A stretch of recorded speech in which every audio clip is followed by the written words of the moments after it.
మత్తయి సువార్త 15వ అధ్యాయము 32 నుంచి 34 వచనాలు మనం చదువుకున్నాం.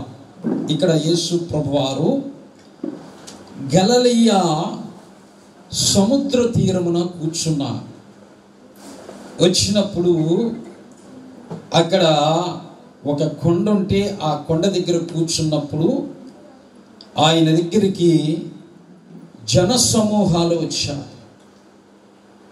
మరి వాళ్ళందరినీ కూడా యేసు ప్రభువారు బాగు చేశారు.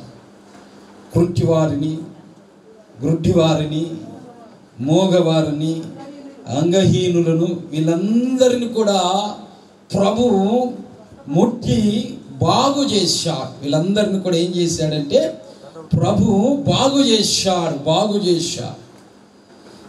చేసి వాళ్ళకి వాక్యాన్ని చెప్తున్నాడు.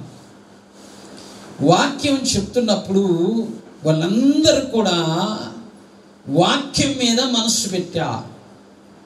ఎన్ని రోజులు అయిపోయినాయి అంటే 3 రోజులు వాళ్ళు వాక్యాన్ని వింటున్నారు. ప్రభు బోధ చేస్తున్నప్పుడు ఆ బోధ వింటున్నారు.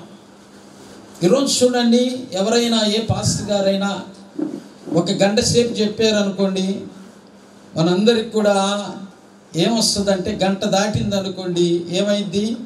విసుకొచ్చింది. నేనైనా సరే, పాస్టర్ గారైనా సరే, ఎవరైనా సరే మరి గంట సేపు చెప్పారనుకోండి, ఏమైంది? విసుకొస్తుంది. మరి ఎప్పుడు పాస్టర్ గారు విడిచిపెడతా, ఎప్పుడు పాస్టర్ గారు మరి వదిలిపెడతారు అని విసుకొస్తుంది. కానీ యేసు ప్రభు వారు ప్రసంగం చేస్తున్నారు. యేసయ్య ప్రసంగం చేస్తుంటే ఆయన ప్రసంగాన్ని విని అక్కడ 3 రోజుల దాకా వాళ్ళు ఇంటి విషయాలు కూడా మర్చిపోయారు. ఈరోజు చూడండి, మీరందరూ కూడా ఇక్కడికి వచ్చారు. కొంతమంది మనసులు ఎక్కడ ఉంటాయి అంటే ఇంటికాడ ఉంటాయి.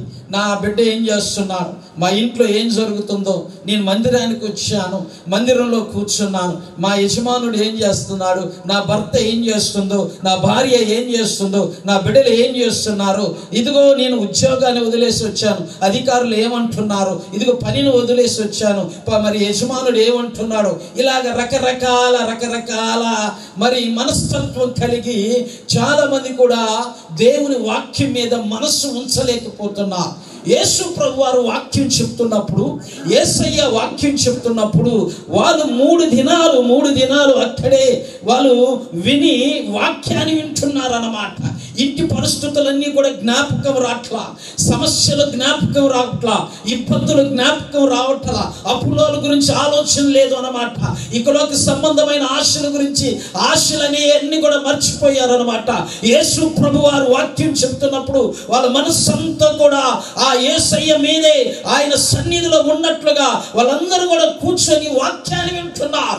ఎన్ని రోజులు వాక్యం వింటున్నారు అంటే 1 రోజు కాదు, 2 రోజులు కాదు, 3 రోజులు వాక్యాన్ని వాళ్ళందరూ కూడా వింటున్నారు. దేవుని బిడ్డలారా, ప్రైజ్ ది లార్డ్, హల్లెలూయా, హల్లెలూయా.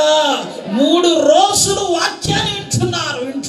యేసు ప్రభువారు ప్రార్థన అంతా కూడా అయిపోయింది. ఏమైపోయింది? ప్రార్థన అంతా కూడా అయిపోయింది. వాళ్ళని ఇంటికి పంపించేటప్పుడు వాళ్ళని యేసు ప్రభువారు అనుకుంటున్న మాట ఏమిటంటే, వీళ్ళు మార్గంలో మూర్ఛపోతారేమో, వీళ్ళకి ఉట్టి చేతులతో పంపించటం నాకు మనస్సు లేదు. యేసయ్యకి ఏ మనసు లేదంట?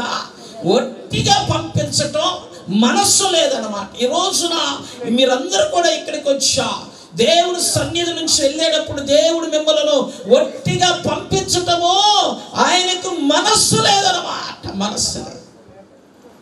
ఇక్కడ దేవుని దగ్గరికి వచ్చా, దేవుని సన్నిధిలో కూర్చున్నా, దేవుని వాక్యాన్ని వింటున్నా, దేవుని సన్నిధిలో మీరుంటారు. మీరందరూ కూడా వింటున్న వాక్యాన్ని భద్రపరచుకొని ఇంటికి వెళ్తున్న సమయంలో దేవుడు మిమ్మల్ని ఒట్టి చేతులతో దేవుడు పంపించడు అన్నమాట. ఒట్టిగా మిమ్మల్ని పంపించడు. ఆయనకు ఆ మనస్సు లేదంట. ఏ మనస్సు లేదంట? ఒట్టిగా పంపించడం మనస్సు లేదు. చూడండి, ఎవరైనా మన ఇంటికి వచ్చారనుకోండి, బంధువులు అర్థమవుతుందని నేను చెప్పేది. బంధువులు వచ్చారనుకోండి, లేకపోతే మీ అక్కగారే వచ్చారనుకోండి, లేకపోతే మీ బంధువుల రక్త సంబంధాలు వచ్చారనుకోండి. వచ్చిన తర్వాత వాళ్ళు 2 రోజులు ఉండిన తర్వాత వెళ్ళేటప్పుడు మనం ఏం చేస్తాం? వాళ్ళకి బట్టలు పెడతాం. ఏం పెడతామమ్మా? బట్టలు పెడతాం. ఒట్టిగా పంపిస్తామా? బట్టలు పెట్టి కొద్దిగా వాళ్ళని ఘనంగా మనం ఏం చేస్తాము? సాగనంపుతాం. అలాగే యేసు ప్రభు దగ్గరికి వస్తే ఈ రోజున మిమ్మల్ని ఒట్టిగా మన దేవుడు మిమ్మల్ని విడిచిపెట్టడు అనమాట. ఒట్టిగా మిమ్మల్ని వదిలిపెట్టడు అనమాట. ఆయన మిమ్మల్ని దీవిస్తాడు, ఆశీర్వదిస్తాడు, దీవెనకరంగా దేవుడు మారుస్తాడు. బైబిల్ గ్రంథంలో మనం అందరం జ్ఞాపకం చేసుకున్నట్లయితే ఇశ్రాయేలీలంట 430 సంవత్సరాలు బానిసలుగా ఉన్నారంట. ఎన్ని సంవత్సరాలమ్మా?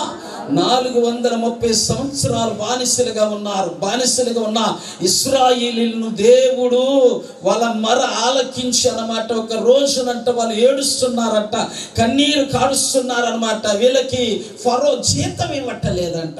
ఎవరికి? ఫరో వీళ్ళకి జీతం ఇవ్వట్ల. తిండి పెడుతున్నాడు, బట్టిస్తున్నాడు, కానీ జీతం ఇవ్వట్ల.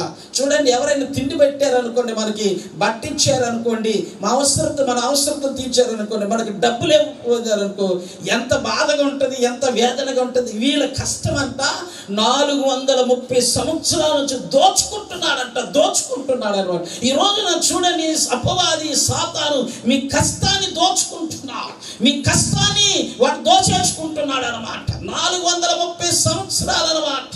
వీళ్ళు ఏడుస్తున్నారంట, రోధిస్తున్నారంట, కన్నీరు గారుస్తున్నారంట, ఇబ్బందులో ఉండి దేవునికి మొరపెట్టారనమాట. అప్పుడు దేవుడు వాళ్ళ ప్రార్థన ఆలకించి ఆకాశంలో నుంచి వాళ్ళ కోసం దిగివచ్చి వాళ్ళ కోసం ఆయన మోషేను ఏర్పాటు చేశారు.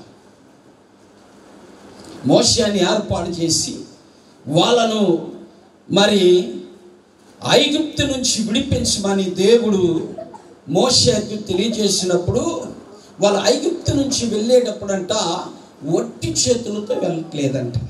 ఎలా వెళ్ళట్లేదంట? ఎట్ట వెళ్ళలేదంటమ్మా? ఒట్టి చేతులతో వెళ్ళట్లేదంట. ఒట్టి చేతులతో వాళ్ళు వెళ్ళట్లేదంట ఐగుప్తు నుంచి. చూడండి, మనం నిర్గమాకాండము 3వ అధ్యాయం నిర్గమాకాండము 3వ అధ్యాయం 20 నుంచి మనం చదువుకుందాం. కానీ నేను నా చెయ్యి చాపి ఐగుప్తు మధ్యమున నేను చేయదలచిన నా అద్భుతములన్నిటిని చూపి దానిని పాడు చేసెను. అటు తర్వాత అతడు మిమ్ములను పంపివేయును, మరియు ఈ జనుల ఎడల ఐగుప్తీయులకు కటాక్షమును కలుగజేసినది గనుక మీరు వెళ్ళినప్పుడు వట్టి చేతులతో మీరు వెళ్ళరు. ప్రతి స్త్రీయు తన పొరుగు దానిని, తన ఇంటి ఉండదానిని, వెండి నగలను, బంగారు నగలను, వస్త్రములను ఇమ్మని అడిగి తీసుకొని మీరు వాటిని మీ కుమారులకును మీ కుమార్తెలకును ధరింపజేసి ఐగుప్తీయులను దోచుకుందురు. మీరు ఐగుప్తు నుంచి వెళ్ళేటప్పుడు మీరు ఎలాగే వెళ్ళాలి అని దేవుడు మోషేకి చెబుతాడు. ఎందుకంటే 430 సంవత్సరాల నుంచి వాళ్ళ కష్టమంతా కూడా దోచేసుకుంటున్నాడు. 1 సంవత్సరమా, 2 సంవత్సరాలు, 3 సంవత్సరాల, 4 సంవత్సరాల, లేకపోతే 40 సంవత్సరాల, 50 సంవత్సరాల, 100 సంవత్సరాల, 200 సంవత్సరాల, 430 సంవత్సరాల నుంచి వాళ్ళ కష్టాన్ని ఫరో దోచేసుకుంటున్నాడు. దేవుడు అంటున్నాడు, మిమ్మల్ని ఒట్టి చేతులతో పంపించను. వెళ్ళేటప్పుడు మీరు ఎలాగే వెళ్ళాలంటే, ప్రతి స్త్రీ మీరు ఇంటి యజమానుల దగ్గరికి వెళ్ళి బంగారాన్ని తీసుకోండి, వెండిని తీసుకోండి, వస్త్రాలను తీసుకోండి. మీరు అడగగానే వాళ్ళు ఇచ్చేస్తారు. మీరు వెళ్ళేటప్పుడు ఒట్టి చేతులతో వెళ్ళరు. మీరు ఐగుప్తిని దోచుకొని వెళ్తారు. ఎందుకని దోచుకుంటున్నారంటే 430 సంవత్సరాల నుంచి బానిసలుగా ఉన్నారు. మీ కష్టమంతా కూడా దోచు. ఈ రోజున ఎంతమంది బిడ్డలు మరి వాళ్ళ కష్టాన్ని అన్నిలో దోచేసుకుంటున్నారు, అప్పులలో దోచేసుకుంటున్నారు. వాళ్ళ కష్టం వడ్డీలు కట్టలేకపోతున్నారు, చక్రవడ్డీ కట్టలేకపోతున్నారు, బారు వడ్డీలు కట్టలేకపోతున్నారు, రోజువారీలు కట్టలేకపోతున్నారు, కాల్మని కట్టలేకపోతున్నారు.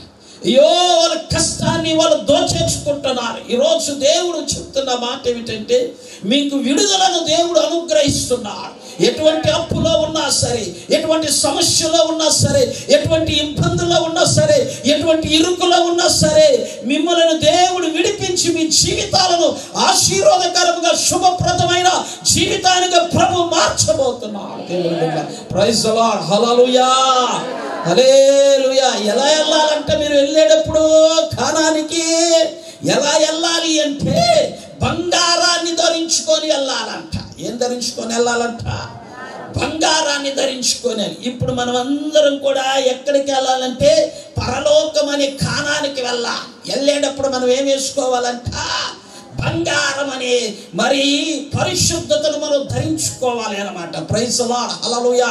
బంగారము పరిశుద్ధతకు సాదృశ్యంగా ఉందన్నమాట.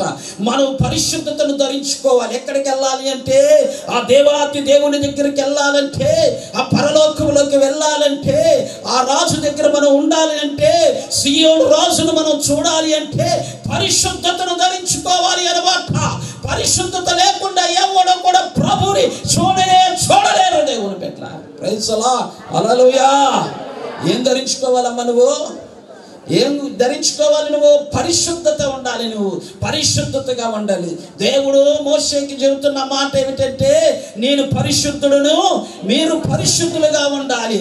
నేను పరిశుద్ధుడిగా ఉన్నాను కాబట్టి మీరు పరిశుద్ధులుగా మారాలి అన్నమాట. నువ్వు పరలోకానికి వెళ్ళాలంటే నువ్వు ఎలాగ వెళ్ళాలి? ఒట్టి చేతులతో వెళ్ళకూడదు అన్నమాట. పరిశుద్ధతను ధరించుకోవాలి అన్నమాట. ఏం ధరించుకోవాలమ్మా? ఏం ధరించుకోవాలి? పరిశుద్ధత. ఎంతమంది పరిశుద్ధత కలిగి ఉంటున్నారు? ఎంతమంది పరిశుద్ధత కలిగి ఉంటున్నారు? ఈరోజు పరిశుద్ధత లేకుండా దేవుని రాజ్యంలోకి నువ్వు వెళ్ళలేవు దేవుని బిడ్డ. పరిశుద్ధత లేకుండా దేవుని చూడలేవు అన్నమాట. హృదయ శుద్ధి కలిగిన వారు ధన్యులు, వాళ్ళు దేవుని చూస్తారు. వాక్యం వింటున్న దేవుని బిడ్డలారా, పరిశుద్ధత కావాలి, పరిశుద్ధత కావాలి. సంఘానికి ఈ రోజుల్లో సంఘాలన్నీ కూడా అపవిత్రమైపోతున్నాయి. అపవిత్రమైన బోధలతో, అబద్ధ ప్రవచనాలతో సంఘాలన్నీ కూడా కలుషితమైపోతున్నాయి. వాక్యం చెప్తున్న మాట ఏమిటంటే, నువ్వు పరిశుద్ధతగా ఉండాలి. లోకంలో నువ్వు కలవకూడదన్నమాట. ఇకలోక మాలిన్యం నీకు అంటకుండా నువ్వు చూసుకోవాలి దేవుని బిడ్డ. ఇకలోక మాలిన్యాన్ని నువ్వు అంటకుండా నువ్వు బ్రతకాలి అనేది దేవుని వాక్యం చెప్తుందన్నమాట. వాళ్ళతో చెప్తున్న మాట, మీరు వెళ్ళేటప్పుడు ఎలాగ వెళ్ళాలి? నన్ను ఆరాధించడానికి వెళ్ళేటప్పుడు, నా సన్నిధికి వెళ్ళేటప్పుడు మీరు ఎలాగ వెళ్ళాలి? కానానికి వెళ్ళేటప్పుడు మీరు ఎలాగ వెళ్ళాలి అంటే పరిశుద్ధతతో మీరు వెళ్ళాలి. రెండవది, వాళ్ళతో చెప్తున్న వాళ్ళు ఏం ధరించుకున్నారంటే వెండిని ధరించుకున్నారు. ఏం ధరించుకున్నారంట? వెండి విమోచనకు సాదృశ్యంగా కనపడదు. వెండి దేనికి సాదృశ్యంగా కనపడుతుంది? విమోచనకు సాదృశ్యంగా కనపడుతుంది. ఈరోజు వాక్యం వింటున్న ప్రియమైన దేవుని బిడ్డ, నువ్వు విమోచించబడాలి. యేసు రక్తము చేత నువ్వు విమోచించబడాలి. నువ్వు పరలోకంలోకి వెళ్ళాలి అంటే, ఆ పరిశుద్ధ దేవుని చూడాలి అంటే, ఆ రాజ్యాన్ని స్వతంత్రించుకోవాలి అంటే, ఆ రాజ్యంలో నువ్వు ఉండాలి అంటే నువ్వు ఒట్టి చేతులతో నువ్వు వెళ్ళకూడదు. నువ్వు పరిశుద్ధతను ధరించుకోవాలి. రెండోది ఏమిటంటే నువ్వు విమోచించబడాలి. యేసు రక్తము చేత విమోచించబడాలి. యేసు రక్తము చేత నువ్వు విమోచించబడితేనే ఆ లోకంలోకి నువ్వు వెళతావు, ఆయన రాజ్యంలోనికి నువ్వు చేరతావు. విమోచన ఉందా? ఈరోజు చాలామంది ఎన్నో సంవత్సరాల నుంచి వస్తున్నారు, మందిరానికి ఎన్నో సంవత్సరాల నుంచి వస్తున్నారు. ఇంకా విమోచన లేకుండా, విడుదల లేకుండా చాలామంది బ్రతుకుతున్నారు దేవుని బిడ్డలారా. వాక్యం చెప్తున్న మాట ఏమిటంటే, ఈ రోజున నువ్వు విమోచించబడాలి. ఆయన రక్తం చేత నువ్వు విమోచించబడాలి. మూడవది జ్ఞాపకం చేసుకున్నట్లయితే వాళ్ళు వస్త్రాలు ధరించుకొని వెళ్ళాలంట. Praise the Lord. హల్లెలూయా, హల్లెలూయా. ఏం ధరించుకోవాలంట? వస్త్రం, రక్షణ వస్త్రం ధరించుకో, సంతోష వస్త్రం ధరించుకో, మరి తెల్లని వస్త్రం ధరించుకో, ఉల్లాస వస్త్రం ధరించుకో, వస్త్రాలు ధరించుకొని మీరు వెళ్ళాలి. ఎక్కడికి వెళ్ళాలి? కానానికి వెళ్ళాలి. మీకున్నవన్నీ కూడా వాడు దోచేసుకుంటున్నాడు. మీకున్నవన్నీ కూడా వాడు లాగేసుకుంటున్నా. వాటన్నిటి నుంచి మీకు విడిపించుతున్నాను. మీరు పరిశుద్ధత కలిగి ఉండాలి. మీరు ఎలాగ ఉండాలి అంటే విమోచించబడాలి. మీరందరూ కూడా వస్త్రాలు ధరించుకోవాలి. అప్పుడు మీరు వెళ్ళాలి. హోసన్నను స్తుతి పాడుచు సియోనుకు చేరెదం. హోసన్నను స్తుతి పాడుచు సియోనుకు చేరెదం. హోసన్నా హోసన్నా హోసన్నా హోసన్నా హోసన్నా హోసన్నా హోసన్నా హోసన్నా హోసన్నా హోసన్నా హోసన్నా హోసన్నా హోసన్నా హోసన్నా హోసన్నా హోసన్నను స్తుతి పాడుచు సియోనుకు చేరెదం. ఈ లోక యాత్రలో పాఠశాలలో, ఈ జీవన కడిలో పరదేశులో, ఈ లోక యాత్రలో పాఠశాలలో, ఈ జీవన కడలిలో పరదేశులో, క్షణభంగురం జీవితం, అక్షయ నగరం మనకు శాశ్వతం. క్షణభంగురం జీవితం, అక్షయ నగరం మనకు శాశ్వతం.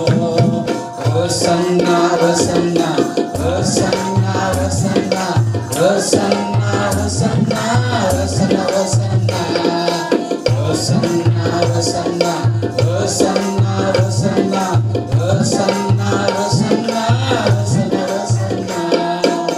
Praise the Lord. హల్లెలూయా, హల్లెలూయా. ఒట్టి చేతులతోనే వెళ్ళకూడదు. ఎలా వెళ్ళకూడదు? మనం వెళ్ళేటప్పుడు అక్కడికి ఒట్టి చేతులతో. ఏం ధరించుకొని వెళ్ళాలి? నువ్వు పరిశుద్ధతను ధరించుకోవాలి. నువ్వు విమోచించబడాలి. నువ్వు వస్త్రాలు ధరించుకోవాలి. రక్షణ వస్త్రాన్ని ధరించుకోవాలన్నమాట. ఉల్లాస వస్త్రాన్ని ధరించుకోవాలన్నమాట. ఆనంద వస్త్రాన్ని ధరించుకోవాలన్నమాట. ఈ వస్త్రాలు ధరించుకొని మనం సియోనుకు మనం వెళ్ళాలి. ఎక్కడికి వెళ్ళాలి? సియోనుకు మనం వెళ్ళాలి. సియోనులోకి మనం చేరాలి అన్నమాట. ఒట్టి చేతులతో వెళ్ళకూడదు. ఒట్టి చేతులతో మనం ఉండకూడదు. ఇన్ని సంవత్సరాల నుంచి నువ్వు మందిరానికి వస్తున్నావు, పరిశుద్ధతను సంపాదించుకున్నావా? ఇన్ని సంవత్సరాల నుంచి నువ్వు మందిరానికి వస్తున్నావు, రక్షణ సంపాదించుకున్నావా? ఇన్ని సంవత్సరాల నుంచి నువ్వు దేవుని సన్నిధికి వస్తున్నావు, నువ్వు విమోచించబడ్డావా? ఇన్ని సంవత్సరాల నుంచి నువ్వు దేవుని సన్నిధికి వస్తున్నావు, అభిషేకం పొందావా? ఇన్ని సంవత్సరాల నుంచి దేవుని మందిరానికి వస్తున్నావు, విశ్వాసిగా నువ్వు ఉంటున్నావా? ఇన్ని సంవత్సరాల నుంచి దేవుని మందిరానికి వస్తున్నావు, నువ్వు దీవించబడ్డావా? ఆశీర్వదించబడ్డావా? ఇంకా ఒట్టి చేతులతోనే ఉన్నావా? వాక్యం వింటున్నా ప్రియమైన దేవుని బిడ్డ, ఈరోజు వాక్యం చెప్తున్నది నువ్వు ఒట్టి చేతులతో ఉండకూడదు. పరిశుద్ధతను సంపాదించుకోవాలి. బైబిల్ గ్రంథంలో మనం జ్ఞాపకం చేసుకున్నట్లయితే ఋతు గ్రంథం 3వ అధ్యాయం 17వ వచనం. నువ్వు ఒట్టి చేతులతో నీ అత్త ఇంటికి వెళ్ళొద్దని చెప్పి అతడు 6 కుల ఎలవలను నాకిచ్చెను అనేను. చూడండి దేవుని బిడ్డలారా, ఇక్కడ మనం జ్ఞాపకం చేసుకున్నట్లయితే బోయాస్ ఈ నయోమికి దూరపు బంధువు అన్నమాట. వీళ్ళు మోయాబు దేశం నుంచి వచ్చిన తర్వాత వాళ్ళ ఇంటికి వెళుతున్న తర్వాత యూదా బెత్లెహేముకు వెళుతున్నప్పుడు అందరూ కూడా నయోమిని చూచి ఆశ్చర్యపడ్డారు. తినటానికి తిండి లేని స్థితిలో వాళ్ళు వచ్చారు. సరైన బట్టలు లేవు, సరైన జీవితం వాళ్ళ జీవితంలో లేదు. దేవుని బిడ్డ, ఒకరోజు అత్తగారు చెప్పింది, అమ్మా నువ్వు పొలం వెళ్ళి మన కోసం ఆహారాన్ని తీసుకురమ్మన్నప్పుడు అత్త మాట విని ఆమె బోయాజు పొలంలోకి వెళ్ళింది. బోయాజు పొలంలోకి వెళ్ళినప్పుడు బోయాజు దేవుని చేత ఆశీర్వదించబడినవాడు, దేవుని చేత దీవించబడినవాడు. ఆయన పరదేశులకు, తండ్రి లేని వారికి, ఎదవరాండ్లకు పొలం మధ్యలో పరిగి వదిలిపెట్టేసి వెళ్ళిపోతా. అవన్నీ కూడా వీళ్ళు విధవరాండ్లు, పరదేశీయులు, మరి తండ్రి లేని వాళ్ళు అవన్నీ కూడా ఏరుకునేవారు. బోయాసు పొలంలోకి వెళ్ళినప్పుడు బోయాసు ఆమెను చూచాడు. అమ్మా నువ్వు ఎక్కడికి వెళ్ళొద్దు, ఈ పొలంలోనే నువ్వు పరిగెరుకు, ఏ పొలంలోకి నువ్వు వెళ్ళొద్దు అని చెప్పి వాళ్ళకి వెళ్ళేటప్పుడు కొద్దిగా ఆహారము పేలాలు ఇచ్చి పంపిస్తా. ఆ తర్వాత కొన్ని రోజులకు అత్తగారు ఏం చేసిందంటే, అమ్మా నీ జీవితానికి విశ్రాంతి నేను కలుగు చేయాలి. ఏం కలుగు చేయాలంట? విశ్రాంతి. మీరు చదవండి, 3వ అధ్యాయం 1వ వచనంలో రాయబడి ఉంటుంది, ఆమె అత్తైన నయోమి నా కుమారి నీకు మేలు కలుగునట్లు నేను నీ కొరకు విశ్రాంతి ఇవ్వాలి. నీకు నేను విశ్రాంతి ఇవ్వాలి. ఎందుకంటే నీ జీవితం అంతా కూడా కన్నీటి మయంతో ఉంది. నేనేమో ముసలదాన్ని అయిపోయాను, నువ్వేమో యవ్వన ప్రాయంలో ఉన్నావు. కాబట్టి నీ జీవితానికి నేను విశ్రాంతినివ్వాలి. కాబట్టి నేను విచారిస్తున్నాను నీ జీవితానికి విశ్రాంతి కోసము అని ఆమె బోయాజ్ ఈ రోజున మరి ఆయన ఏం చేస్తున్నాడంటే పొలములో ఆయన చేస్తున్నాడు. కాబట్టి నువ్వు వెళ్ళు, పొలానికి వెళ్ళు అని చెప్పారు. 2వ వచనం చదవమ్మా.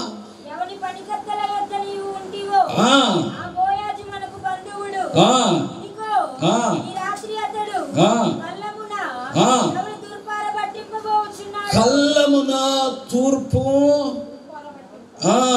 ఆరబెట్టుచున్నాడు. చూడండి, కళ్ళం చేస్తున్నాడు. కళ్ళం చూడండి, మనం వరి చేలను చూసుకుంటే కోత కోసిన తర్వాత కుప్పలేస్తారు. కుప్పలేసిన తర్వాత కొన్ని రోజులకి వాటిని కళ్ళం చేస్తారు. అంతటిని కూడా మరి ఆ పొలంలో ఉన్న అన్నిటిని కూడా ఒక దగ్గర తీసుకొచ్చి పరిగంతటిని తీసుకొని వచ్చి కళ్ళం చేస్తూ ఉంటారు. కాబట్టి ఈ రోజున బోయాజు ఏం చేస్తున్నాడు అంటే పొలంలో కళ్ళం చేస్తున్నాడు. కాబట్టి నువ్వు వెళ్ళేటప్పుడు ఎలాగెళ్ళాలి బోయాజు దగ్గరికి అని చెప్తుంది. నువ్వు ఎలాగెళ్ళాలి? నువ్వు స్నానం చేసి తైలము రాసుకొని బట్టలు కట్టుకొని ఆ కళ్ళములోకి వెళ్ళు. నువ్వేం చేయాలి? బోయాజు దగ్గరికి వెళ్ళేటప్పుడు స్నానం చెయ్యాలి. చూడండి, ఇక్కడ బోయాజు యేసు క్రీస్తుకు సాదృశ్యంగా కనపడుతున్నాడు. బోయాజు ఎవరికి సాదృశ్యం అన్నమాట? యేసు క్రీస్తుకి సాదృశ్యంగా కనపడుతున్నాడు. పొలము దేవుని సంఘానికి సాదృశ్యంగా కనపడుతుంది. నువ్వు పొలంలోకి వెళ్ళేటప్పుడు ఎలాగెళ్ళాలి అంటే స్నానం చెయ్యమ్మా. కళ్ళం కొడుతున్నాడు ఆయన, కళ్ళం కొడుతున్నాడు. కాబట్టి అంటే ఇంకొక అర్థం ఏమిటంటే దేవుని న్యాయ తీర్పు అన్నమాట. దేవుని న్యాయ తీర్పు వచ్చేటప్పుడు మనం ఎలాగుండాలి అంటే స్నానం చేసి ఉండాలి. స్నానం చేసి ఉండాలి. ఏ స్నానము? జ్ఞాన స్నానం అన్నమాట. బాప్తీసం పొందుకోవాలి. బాప్తీసం పొందుకోవాలి.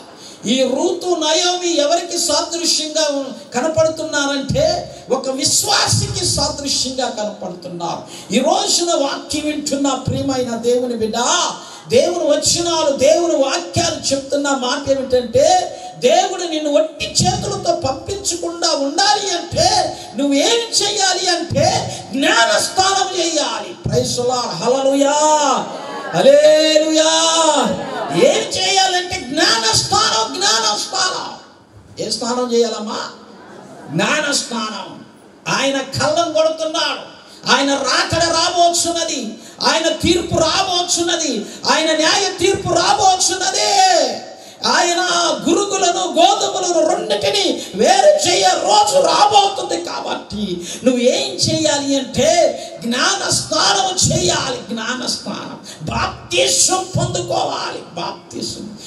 ఈ రోజున చూడండి, చాలా మంది కూడా దేవుని మందిరానికి వస్తున్నారు, దేవుని సన్నిధికి వస్తున్నారు, దేవుని ఆలయానికి వస్తున్నారు. బాప్తీసం పొందుకోవటలా, బాప్తీసం పొందుకోవట్లా, నీటి బాప్తీసం పొందుకోవట్లా, ఆత్మ బాప్తీసం పొందుకోవట్లా, ఆత్మ బాప్తీసం పొందుకోవట్లేదు. దేవుని బిడ్డలారా, బాప్తీసం పొందుకోవాలి. ఏం పొందుకోవాలి? బాప్తీసం పొందుకోవాలి. జ్ఞానస్నానం పొందాలి. ప్రభు అడుగుతున్నాడు, నువ్వు ఒట్టి చేతులతో వెళ్ళకూడదు. ఎక్కడి నుంచి ఒట్టి చేతులతో వెళ్ళకూడదు అంటే నువ్వు బాప్తీసాన్ని పొందుకోవాలి. బాప్తీసాన్ని పొందుకోవాలి. బాప్తీసాన్ని పొందుకోవాలి. ఈరోజు ఎంతమంది బాప్తీసం లేకుండా ఎంతమంది జీవిస్తున్నా, ఇంకా మనస్సును మార్చుకోకుండా, జీవితాలు మార్చుకోకుండా, బ్రతుకును మార్చుకోకుండా, ఇంకా ఈ లోక ఆశలలో, ఇంకా లోక తపనలలో చాలా మంది కూడా కలిసిపోతున్నారే. కానీ ఈరోజు ఇంకా సిద్ధపడట్లా. ప్రభు రాకడ సిద్ధమవుతుంది. దేవుని బిడ్డ, ప్రపంచ యావత్తు కూడా మరి అన్నీ కూడా రాకడకు సిద్ధమైపోతున్నాయి. దేశాల మీద యుద్ధాలు జరుగుతున్నాయి అన్నమాట. మనందరికి కూడా అర్థమవుతుంది. కరువులు, ఎక్కడ చూసినా అనేకమైన విపత్తులు జరుగుతున్నాయి. దేవుని బిడ్డ, ఇంకా నువ్వు మారని స్థితిలో ఉంటే, ఇంకా ప్రభును తెలుసుకోలేని స్థితిలో ఉంటే ఎందుకు నీ జీవితం, ఎందుకు నీవు జీవితం అన్నమాట. అత్త చెబుతున్నది, అదిగో కోడలికి చెప్తుంది, రూతుతో చెప్తుంది, అమ్మా బోయాజు పొలంలోకి వెళ్ళేటప్పుడు నువ్వు ఏం చేయాలి, ఆ కళ్ళం దగ్గరికి వెళ్ళేటప్పుడు నువ్వు ఏం చేయాలి అంటే స్నానం చేసి వెళ్ళమ్మా, స్నానం చేసి వెళ్ళు, స్నానం చేసి. Praise the Lord. హల్లెలూయా, హల్లెలూయా, హల్లెలూయా. ఏం చేయాలమ్మా? స్నానం చేయాలి. స్నానం చేయాలి. స్నానం చేయాలి. రెండవది ఏం చెప్తుందంటే తైలం. తైలం, తైలం. ఏం రాసుకోవాలంట? తైలం రాసుకోవాలి. తైలం దేనికి సాదృశ్యము? అభిషేకానికి సాదృశ్యం. తైలం దేనికి సాదృశ్యం అమ్మా? అభిషేకం. అభిషేకం పొందాలి. అభిషేకం. అభిషేకం లేకుండా ప్రభుని దగ్గరికి వెళ్ళాలి. అభిషేకం ఆత్మ లేకుండా ప్రభు దగ్గరికి వెళ్ళలేవు, ప్రభుని చూడాలి. కాబట్టి దేవుని బిడ్డలారా, ఆత్మ పొందుకోవాలి. ఆత్మ పొందుకోవాలి. ఏం పొందుకోవాలన్నమాట? ఆత్మ రావాలి, పరిశుద్ధాత్మ. ఇంకా ఎన్నాళ్ళు ఆ స్థితిలోనే ఉంటావు, ఎన్నాళ్ళు ఇంకా రక్షణ స్థితిలోనే ఉంటావు.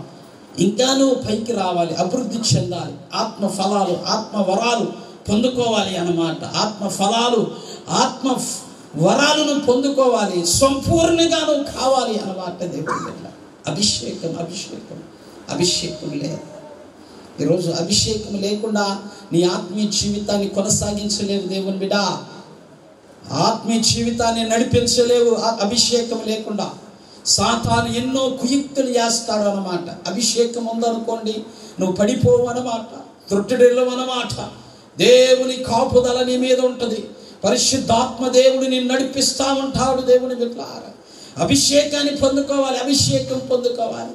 ఆది అపోస్తులు అభిషేకం లేకుండా సేవ చేయలేకపోయారు, దెయ్యాలు వెళ్ళగొట్టలేకపోయారు. దేవుని బిడ్డలారా, ఎప్పుడైతే అభిషేకం మేడగదిలో పొందుకున్నారో వాళ్ళు ఎదిగో అనేకమైన అద్భుతాలు చేశారు, ఆశ్చర్య కార్యాలు చేశారు. వాళ్ళ నీడ జనుల మీద పడుతుంటే దెయ్యాలు పారిపోయినాయి. దేవుని బిడ్డలారా, ఈ రోజున అభిషేకం కావాలి, నీకు అభిషేకం కావాలి. ఒట్టి చేతులతో దేవుడు పంపించకుండా ఉండాలి అంటే మొదటిగా నువ్వు చేయాల్సింది ఏమిటంటే జ్ఞానస్నానం పొందాలి, బాప్తిసం పొందుకోవాలి. రెండవది నువ్వేం చేయాలి అంటే ఏం చేయాలి? అభిషేకం, అభిషేకం, అభిషేకం. అమ్మా, నీ జీవితానికి విశ్రాంతిని దేవుడిస్తాడు. విశ్రాంతిని కలగ చేయాలంటే ఈ కార్యాలు నువ్వు చేయాలి. సంఘంలోకి వచ్చావు, దేవుని సన్నిధిలో నువ్వు ఉంటున్నావు. ఎంతకాలం నువ్వు ఇలాగ జీవిస్తావు, ఎంతకాలం నువ్వు ఇలాగ బ్రతుకుతావు? దేవుని బిడ్డ, దేవుని వచనాలు, దేవుని వాక్యం చెప్తున్న మాట ఏమిటంటే అవశ్యం మూడవది నువ్వేం చేసుకోవాలి అంటే బట్టలు వేసుకొని వెళ్ళాలి. మంచి బట్టలు వేసుకొని వెళ్ళాలి. మంచి బట్టలు, రక్షణ పొందుకోవాలి. ఆమె అలాగే అత్త చెప్పినట్టుగా, ఈరోజు అత్త చెప్పిన మాటలు ఎంతలా, కొంతమంది కోడలు అత్త మాటలు వెంటలా. ప్రైజ్ ది లార్డ్, హల్లెలూయా.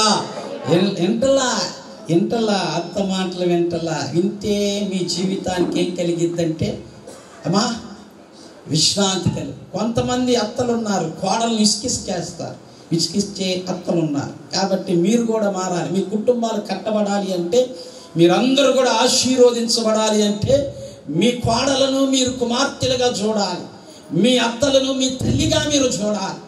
ఎప్పుడైతే మీరు అలాగ చూస్తారో మీ కుటుంబాలన్నీ కూడా కట్టబడతాయి. మీ కుటుంబాలన్నీ కూడా ఆశీర్వాదకరంగా ఉంటే దేవుని బిడ్డలారా చూడండి, ఎక్కడికి వెళ్ళిందంటే అవన్నీ చేసి అత్త చెప్పినట్టు ఆమె ఎక్కడికి వెళ్ళిందంటే బోయాసు పాదాల దగ్గరికి వెళ్ళింది. ఎవరి దగ్గరికి వెళ్ళిందమ్మా?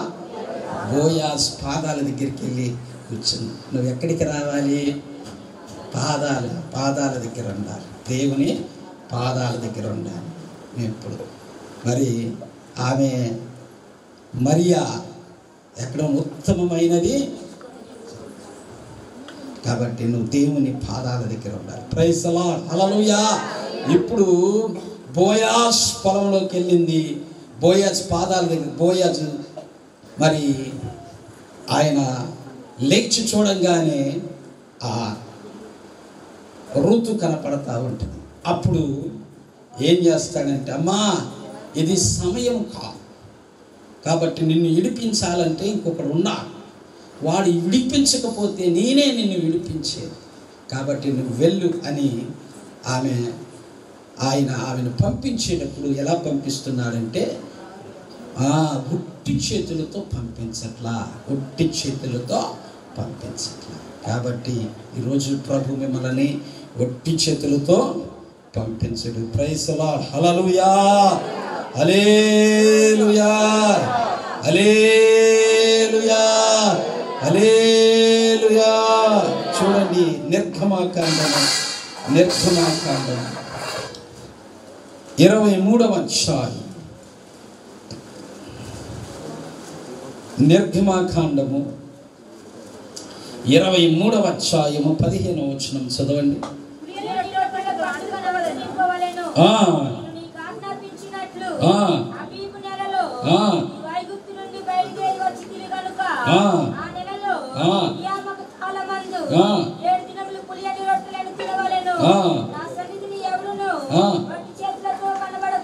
నా సన్నిధిలో ఎవ్వరు కూడా ఒట్టి చేతులతో రాకూడదు. ఎలా రాకూడదంట? ఒట్టి చేతులు. దేవుని దగ్గరికి వచ్చేటప్పుడు ఎట్ట రాకూడదు అమ్మా? చెప్పండి, గట్టిగా చెప్పాలి. ఎట్ట రాకూడదు? ఒట్టి చేతులతో. నా చిన్నప్పుడు చూసేవాడిని, నా చిన్నప్పుడు కొన్ని, ఇప్పుడు కూడా మరి పల్లెటూరులో సంఘాలు, లూథరన్ సంఘాలు ఉన్నాయి చూసారా?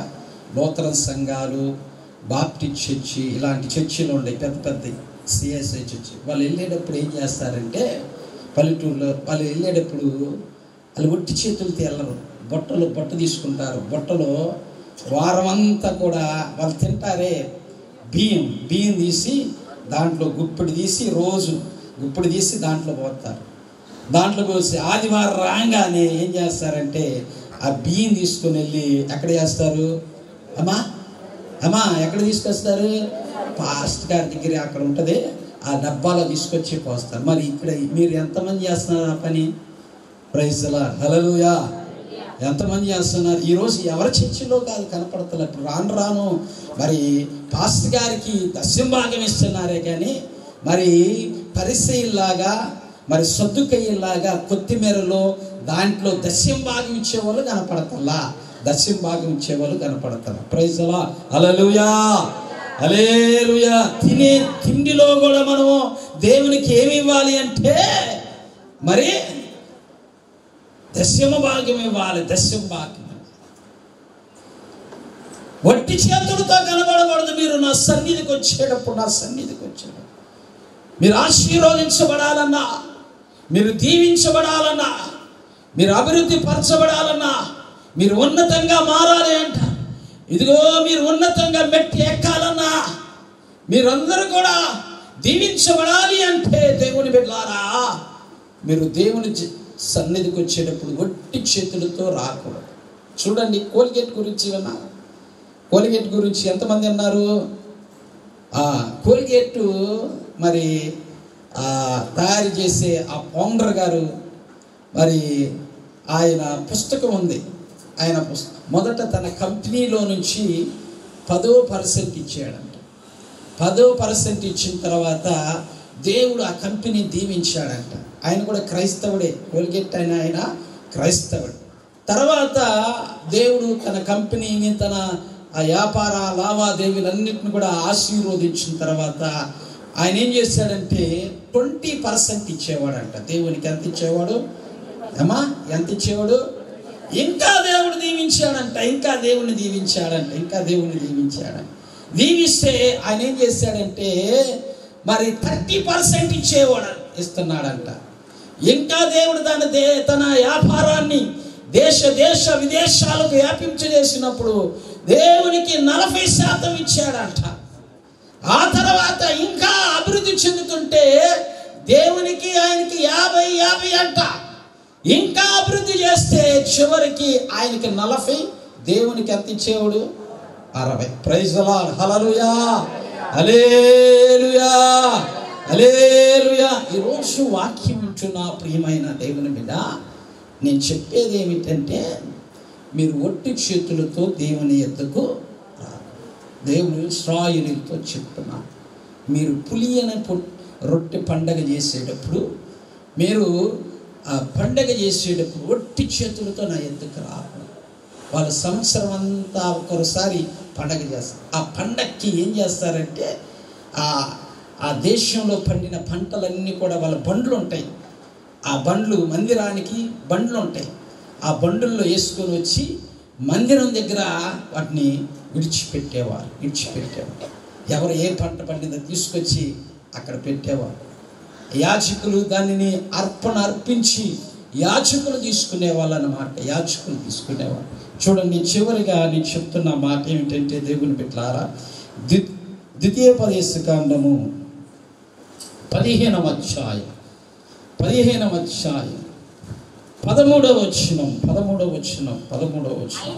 అయితే వాణ్ణి విడిపించి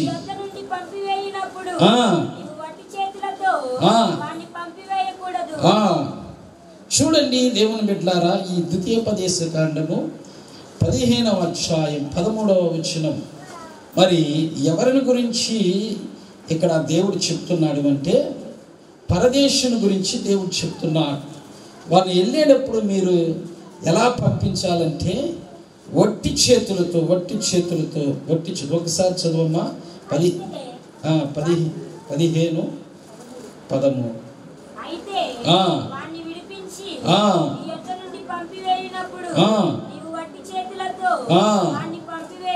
వాణ్ణి వట్టి చేతులతో నీ యొద్ద పనిచేసిన దాసుని 7 సంవత్సరాలు పనిచేసిన తర్వాత 7వ సంవత్సరం ఆయన్ని విడిపించాలి. వెళ్ళేటప్పుడు వాడికి వట్టి చేతులతో పంపించకూడదు, వట్టి చేతులతో. కాబట్టి ఈరోజు వాక్యం వింటున్న ప్రియమైన దేవుని బిడ్డలారా, మనమందరం కూడా నేర్చుకోవాల్సింది ఏమిటంటే మన దేవుడు వట్టి చేతులతో పంపించే మనస్సు దేవునికి లేదు. నువ్వు దీవించబడాలి, ఆశీర్వదించబడాలి, దీవెనకరంగా మారాలి, అభివృద్ధి పొందాలి, ఉన్నతంగా మారాలి అంటే దేవుని బిడ్డలారా, దేవుని సన్నిధిలో మరి నువ్వు ఉంటే దేవుడు నిత్యంగా నిన్ను దీవిస్తా, ఆశీర్వాదకరంగా దేవుడు మారుస్తా, ఉన్నతంగా దేవుడు మారుస్తాడు దేవుని బిడ్డ. కాబట్టి యేసు ప్రభువారు అక్కడ మరి 3 రోజులు ప్రార్థన అయిపోయిన తర్వాత వాళ్ళు ఒట్టిగా పంపించటం ఆయనకి మనస్సు లేదంట. ఆ తర్వాత అక్కడ 7 రొట్టెలను కొన్ని చిన్న చేపలను తీసుకుని వచ్చి దేవుడు ఆశీర్వదించాడు. వాళ్ళందరినీ కూడా క్రమముగా కూర్చోమన్నాడు. ఎలా కూర్చోమన్నాడు? వాళ్ళందరినీ అమ్మా పంకులుగా కూర్చోమన్నాడు. దేవుని దగ్గరికి వచ్చేటప్పుడు ఎలా ఉండాలి? ఏముండాలమ్మా? క్రమం ఉండాలి. క్రమం. అక్రమము చేయవారులారా నా యొద్ద నుండి.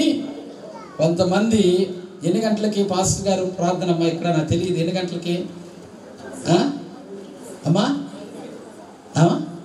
8 గంటలకి ప్రార్థన. అంటే కొంతమంది ఎన్ని గంటలకు వస్తారు? 9 గంటలకు వస్తారు. కొంతమంది 9:30కు వస్తారు. కొంతమంది అయిపోయేట వీళ్ళు చివరి ప్రార్థనకు వస్తారు. ఇలా చేస్తే దేవుడును దీవిస్తాడా, ఆశీర్వదిస్తాడా? నేను ఎన్ని సంవత్సరాల నుంచి ఇలాగ వస్తాను? జీవితాన్ని మార్చుకోవా, బ్రతుకును మార్చుకోవా? క్రమం ఉండాలి.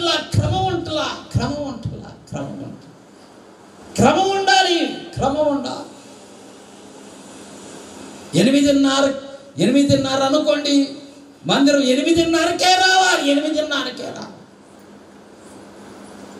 ఈరోజు సంఘాలలో అది లేదనమాట. ఈ సంఘమే కాదు, అన్ని సంఘాలలో అంతే.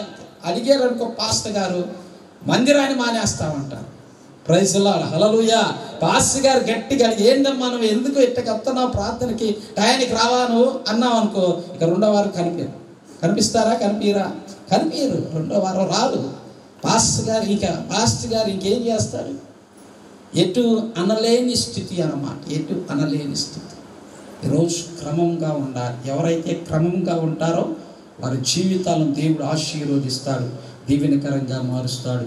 అటువంటి కృపాధన్యత ప్రభు మనందరికీ అనుగ్రహించును గాక. ఆమేన్. Praise the Lord.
ఇచ్చినటువంటి దీపం ఆరిపోకూడదు. మండించబడాలి.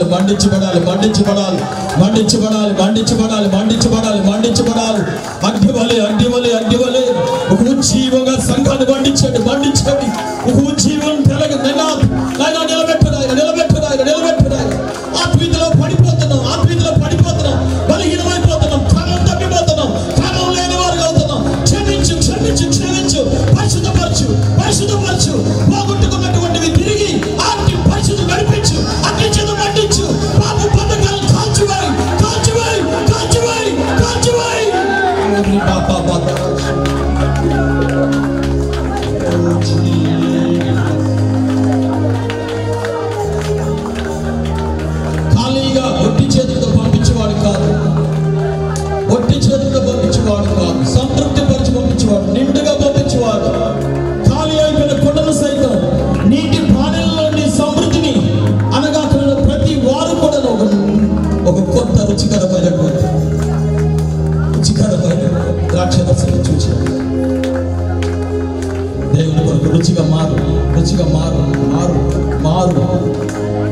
నీ మనసు మార్చుకో సరిచేయబడాలి.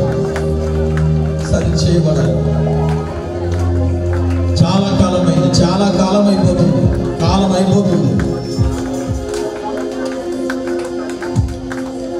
ప్రేమైన తండ్రి, ఉదయకాలం ఈ సేవకుని ద్వారా సంఘాన్ని ఉజ్జీవింపజేస్తున్నది కొరకే స్తోత్రం. నీ ఉపదేశం ద్వారా మీరు మాతో మాట్లాడి ప్రభువా సంఘాన్ని అభిషేకించి ఆశీర్వదించేందుకు స్తుతిస్తున్నాం. దేవునితో నింపి మీరు మాత్రం మహిమపడండి. యేసు నామములో అడిగి వేడుకొనుచున్నాము తండ్రి. ఆమేన్.